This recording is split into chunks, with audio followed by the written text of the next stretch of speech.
जंगली गायों से धीरे धीरे अपनी नजदीकी उन्होंने बढ़ाई, गायों की सेवा करने लगे और अनंत कई वर्षों तक गायों की सेवा करते करते धीरे धीरे धीरे धीरे एक गायों का बहुत बड़ा समूह उनके साथ जुट गया।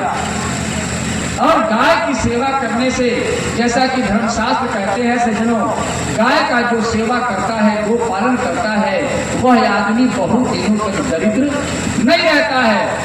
ऐसी मान्यता है धर्मशास्त्र की। सज्जनों, ऐसे में धीरे धीरे इनके सब कार्य आगे बढ़ने लगे, इनके शादी ब्याह भी हुए और धीरे धीरे इनके धीरे राज्य का विस्तार भी होने लगा और उसी से इनके धन की वृद्धि होने लगी गायों की सेवा करने से। और कालांतर में उसी खानदान में सूरसेन जन्मे और सूरसेन के पुत्र वसुदेव जी हुए और वसुदेव जी के ही पुत्र के रूप में भगवान श्री कृष्ण वासुदेव का पदार्पण हुआ। बोलिए आनंद कंद भगवान की। यह है मधुपुर की कथा। सज्जनों, सूरसेन और उग्रसेन दो राजा हैं, दोनों में सेन लगा हुआ है और दोनों मथुरा में दोनों की राजधानी है।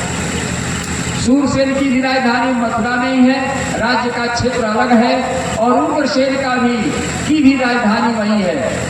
आज भी भारतवर्ष में ऐसे ऐसे राज्य हैं जहां दो राज्यों की राजधानी एक ही शहर में है, लेकिन यह कोई आश्चर्य की बात नहीं, पहले भी ऐसा होता रहा है सज्जनों। ऐसे में अनेक विवाह शादी संबंध आदि हुए हैं इन दोनों परिवारों में, और इन परिवारों के संबंध के तौर पर ही जब आगे सब लोग बढ़ने लगे, इसी में महाराज उग्रसेन, अब माताओं के लिए एक जानकारी बता दूं, महाराज उग्रसेन के पुत्र है कंस, जिसका नाम आप लोग जानते हैं। और माताओं को बहुत सावधान रहना चाहिए।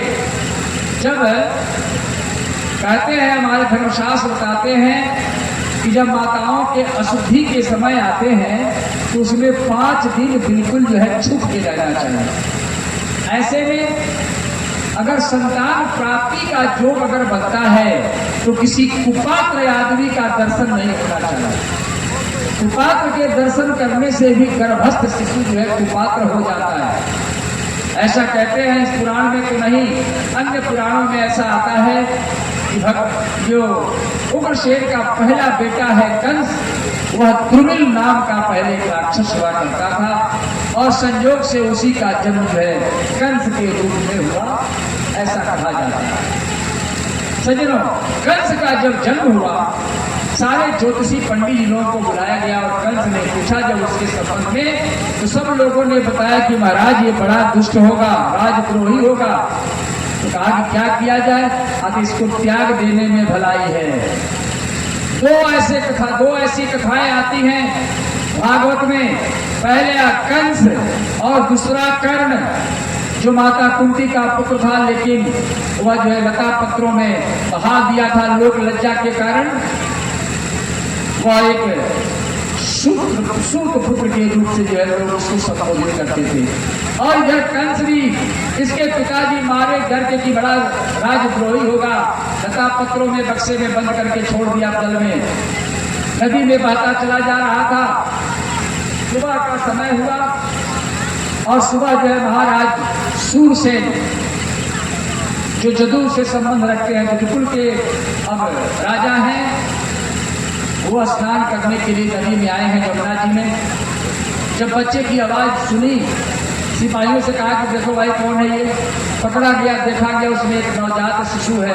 कहा कि राज्य प्रसाद में रख दो, इसकी सेवा करवाओ, इसमें बड़ा पाप लगेगा, इसको क्यों पानी में किसने बहा दिया है। कंस जो है सूरसेन के हाथ पलने लगा। 5 साल का जब वो हुआ था, एक दिन नारद जी आए और नारद जी के द्वारा पता चला कि यह जो है महाराज उग्रसेन का बेटा है और बड़ा दुराचारी होगा, इसलिए इसको लोग त्याग दिए। यह बात कंस के कान में पहली बार गई कि मैं कंस महाराज उग्रसेन का बेटा हूं और मैं घर से फेंक दिया गया हूं, निकाल दिया गया हूं। सज्जनों, तत्क्षण जो है वह घर छोड़ करके निकल गया और गया हिमालय की कंदराओं में तपस्या करने लगा। तपस्या करते करते करते वह धीरे धीरे बड़ा होने लगा। भगवान भोले शंकर जो है उसे प्रसन्न हो गए और भगवान भोले शंकर जो उपस्थित हुए तो कहा कि मुझे महाराज अमर होने का वरदान दे दीजिए। भगवान भोले शंकर ने कहा कि अब हमको देवताओं ने समझा दिया है और हमें यह वरदान नहीं देते, कारण कि तुम लोग हमसे ही वरदान लेते हो और हमारा ही नुकसान करते हो। शकुनी का एक बेटा था जो भस्मासुर, उसकी कथा आप जानते ही हैं कि भगवान भोले शंकर से आशीर्वाद ले लिया राक्षसों का मन कब बदल जाए। जैसे ही उन्होंने कह दिया कि तथास्तु, जिसके सिर पर तुम हाथ रखोगे वह जल करके राख हो जाएगा, सज्जनों तुरंत जो है उसके मन बदल गए और सोचा कि हाँ भगवती देवी को जला दूं और भगवती पारंबा जगदम्बा पार्वती को साथ ले चलूं। दौड़ाने लगे भगवान भोले शंकर, दौड़ने लगे, भागने लगे और भस्मासुर पीछे पीछे। अंत में भगवान को वहां आना पड़ा और भगवान ने ऐसी एक रचना रची जिसके कारण भस्मासुर अपने ही जल करके भस्म हो गया। ये कथा सब आप जानते हैं। और भोले शंकर ने कहा कि ऐसा मैं नहीं कर सकता सज्जनों। क्यों नहीं? तुम लोग हमें वरदान लेते हो, हमको ही परेशान करते हो। कहा कि हमारे कब? कहा कि दुनिया की कोई और चीज तुम्हें मांगना है मांग लो। मांगने लगा, जितने उसके मन में आया सब मांग लिया। अंत में यह भी मांग लिया कि कोई संसार का आदमी हमें न मारे, क्योंकि वह जानता था कि आदमी हमसे नहीं मारेगा तो भगवान हमको मारने थोड़ी आएंगे। भगवान ने कहा तथास्तु और वहां से वरदान लेकर कहा कि तब फिर ये एक चिन्ह दीजिए कि कब मैं और किससे कब कहाँ कैसे मेरी हालत क्या होगी, इसका मैं कैसे समझ पाऊंगा। उन्होंने एक धनुष दे दिया। भगवान भोले शंकर ने एक धनुष दिया और कहा कि धनुष को सुरक्षित रखना, जब तक यह धनुष सुरक्षित रहेगा तब तक तुम भी सुरक्षित रहोगे और जिस दिन यह धनुष टूट जाएगा उसी दिन तुम्हारी मृत्यु भी हो जाएगी। कहते हैं वेद व्यास महाराज कि धनुष जो है, कहा भगवान ने कि धनुष जो तोड़ेगा वह तुम्हें कभी नहीं छोड़ेगा।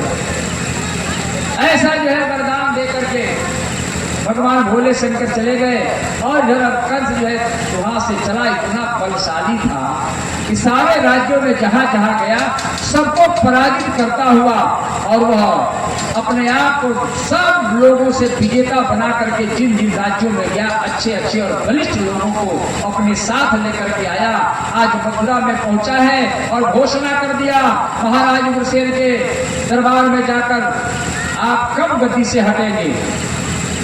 उग्रसेन घबरा गए। कहा कि बेटा तुम आ गए? कहा कि हाँ मैं आ गया। कहा कि तो ठीक है, तुम्हारा जब समय आएगा तुम राजा बन ही जाओगे, क्यों चिंता करते हो? कहा कि नहीं मेरे पास समय नहीं है, आप कब गद्दी छोड़ते हैं सो बताइए।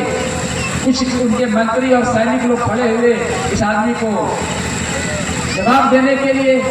एक शब्द में कहा कि महाराज उसे देख लीजिए चारों तरफ, पहले अपने गुप्तचरों को भेज करके पता कर लीजिए, मथुरा पूरी तरह से हमारे कब्जे में है, हमारे सैनिक सब घेर के रखे हैं, अगर कोई भी आदमी हिलने की कोशिश किया तो बस तुरंत जो है आक्रमण हमारे सैनिक कर देंगे। यह बात जब सुनी महाराज उग्रसेन ने अपने उनके गुप्तचर भी बता दिए, बहुत शांत होकर के बैठे।